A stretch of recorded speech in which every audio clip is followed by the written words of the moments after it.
তোমার নাম কি? মোসাম্মদ সাথী। তোমার দেশের বাড়ি কোথায়? ঝাউঘাটি। এটা কোন জেলা? কুড়িগ্রাম জেলা। আচ্ছা, তোমার বাবার নাম? মনসুর। তুমি মানে এখানে যে আসলা, কোথা থেকে আসলা? ঢাকায়। কোথা থাকো? রামপুরা। এই যে এই মেয়ের সাথে কি ফোনে কথা হইতো? কিভাবে কথা বলতো তোমরা? মানে কোন সম্পর্কে কথা বলতো এই মেয়ের সাথে?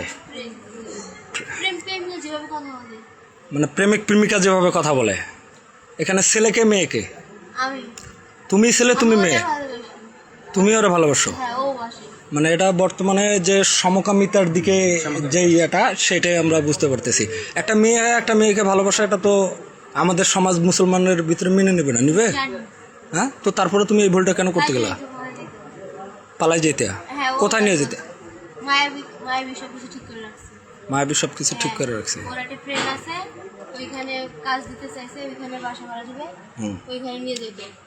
আচ্ছা,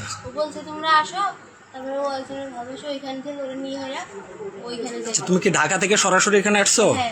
এখন তোমার বাড়ির লোক কেউ জানে তুমি এখানে? বলছে? এখন কি তারা কি বলছে? আসতে চাইছে। আচ্ছা, ঠিক আছে। তোমার নাম কি? ভালো করে বলো। জাকিয়া। বাবার নাম? মোহাম্মদ জাহেদ। তোমার দেশের বাড়ি কোথায়? সিলেট। ওর বাড়ি কুড়িগ্রাম, তোমার বাড়ি সিলেট, এর বাড়ি রংপুর। তিনজনের বাড়ি তিন জায়গায়। তুমিও কি ওর মতোই এক মেয়ে আরেক মেয়ের প্রতি আসক্ত? দুনিয়ার কিয়ামত হতে আর বেশি দেরি নাই, সেটা তোমরাই আলামতগুলো দেখাইতেছ। আচ্ছা, যাই হোক, তুমি এই যে প্যান্ট পরছো, শার্ট গায়ে দিছো, ছেলের মতো ফুল গেট আপ নিয়ে, নাকে তো আবার নাক ফুল আছে, ছেলের মতো শার্ট প্যান্ট পরলেও তো ছেলে হইতে পারো নাই। এদিক তাকাও, ক্যামেরার দিকে তাকাও। এই ধরনের আর কার কার সাথে করছো এরকম? কতজন? মানে এইটাই তোমাদের প্রথম না, এর আগেও তোমরা আরো দুই একজন মেয়েকে এভাবে নিয়ে গেছো তোমাদের। এটা তুমি যেটা বলতেছো এটা মিথ্যা। তোমরা একটা ব্যবসা করো। হ্যাঁ, আমার তো মনে হচ্ছে ওকে নিয়ে তোমরা খারাপ কোনো জায়গায় বিক্রি করে দিতা টাকার বিনিময়ে। ও বলছে আমাদেরকে নিয়ে যাবে। ও বাড়ি থেকে তোমাদের কোথায় নিয়ে যাবে? তোমরা ঢাকা থেকে আসছো ওকে নিয়ে যেতে?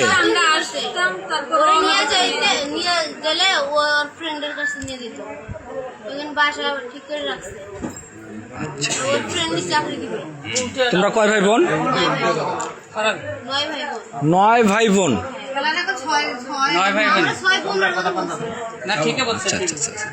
তোমরা কয় ভাই বোন? তুমি বড়, সবার বড়? তোমার প্রতি একটা তোমার বাবার আশা ছিল না?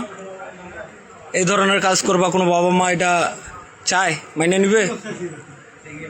আর তোমরা যে জায়গায় আসছো জায়গাটা ভালো, এখন পর্যন্ত মনে করো সশরীরে আছো।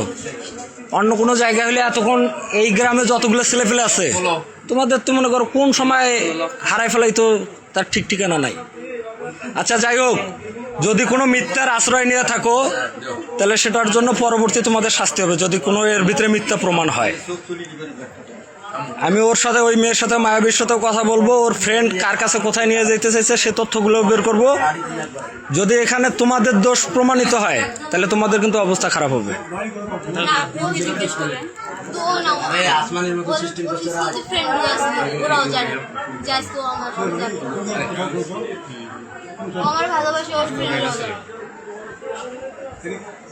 তোমরা একটা বড় চিন্তা করলা না যে ও না তোমাদের মতো কারো মায়ের সন্তান, ওদের বাবা মার কাছে জানাই ব্যাপারটা? আচ্ছা, কি তোমরা এই একটা মেয়ে আর একটা মেয়ে কি এটা কোনো মানে কোন সমাজে তোমরা বাস করো? তোমার তো বয়স হয়েছে বোঝার মতো। বয়স কত? 16 বছর। স্বাভাবিক, বোঝার মতো বয়স, যথেষ্ট বয়স হয়েছে। তোমার গায়ে যদি একজন হাত দেয় তুমি বলতে পারবা যে আমার গায়ে হাত দিছে? বলতে পারবো না? তাহলে তোমার বোঝার বয়স হয়েছে তো, তাহলে তুমি এই কাজটা কিভাবে করতে গেলা? ওর বয়স কত? হ্যাঁ, তোমার থেকেও ছোট। তোমার বোঝার দরকার ছিল, ওকে বোঝানোর দরকার ছিল। তোমার বয়স কত? 15 বছর। আর আগের কালে আমাদের মা বোনেরা যারা বিয়ে শাদী হয়েছে 18-20 বছরেও কেউ এই কথা মুখেও তোলে নেই। আচ্ছা যাই হোক, এখন সর্বশেষ কথা হচ্ছে তোমাদের ফ্যামিলির লোকজন আসলে তোমাদের একটা ব্যবস্থা করা হবে, সেটা ফ্যামিলির লোকজনের কাছে দেওয়াই হোক বা আইনের হাতে উঠাই দেওয়াই হোক, যেটাই হোক করা হবে।